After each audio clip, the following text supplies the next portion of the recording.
नमस्कार. ओम नमो भगवते रुद्राय. जेव्हा कधी तुम्हाला शिवाचा दुधाने अभिषेक करायचा असेल त्यावेळी नेहमी गाईचं दूध वापरावं आणि तेही कुठलंही प्रोसेस न झालेलं, म्हणजे त्याला अग्निसंपर्क झालेला नसावा. गाईचं दूध कच्चंच घ्यायचं आहे आणि त्याच्यामध्ये पाणी मिक्स करून तुम्हाला ते दुधाचा अभिषेकासाठी वापरायचं आहे.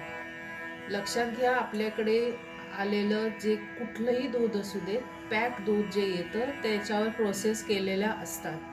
त्यामुळे हे बघा की तुम्हाला गाईचं दूध कच्चं मिळत असेल कुठे तर ते वापरा. अन्यथा तुम्ही फक्त जलाचा अभिषेक केला तरी चालू शकतो. दुधामध्ये नेहमी पाणी मिक्स करूनच तुम्हाला अभिषेक करायचा आहे. ओम नमो भगवते रुद्राय. ओम नमो भगवते रुद्राय.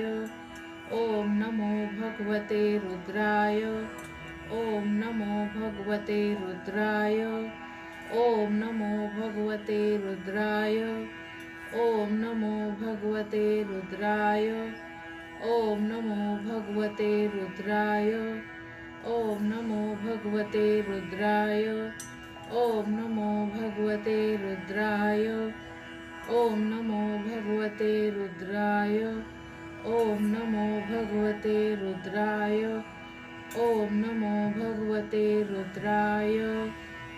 त्यानंतर तुम्हाला शिवाला जे काही अर्पण करायचं आहे त्या प्रत्येक वस्तूमध्ये वेगळी वेगळी इच्छेसाठी वेगळ्या तुम्ही गोष्टी शिवाला अर्पण करू शकता.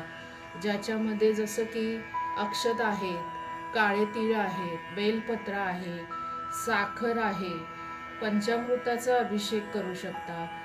त्याच्यानंतर उसाचा रस, फक्त साखर, नंतर प्रत्येक डाळी पण तुम्ही शिवाला अर्पण करू शकता. त्याच्यामध्ये कडधान्य पण आहेत, पण प्रत्येकाचा इफेक्ट, प्रत्येकाचे परिणाम वेगवेगळे आहेत. तर आता येत्या श्रावणी सोमवारी तुम्हाला जे कुठलं प्रत्येक सोमवारी वस्तू धान्य दिलेलं असेल ते तर व्हायचंच आहे, पण तुमच्या इच्छापूर्तीसाठी तुमची जी इच्छा असेल त्या इच्छेला परिपूरक असं एक गोष्ट किंवा अशी एक वस्तू शिवाने नेमून दिलेली आहे. ती मी तुम्हाला पुढच्या एका व्हिडिओमध्ये नक्की सांगेन.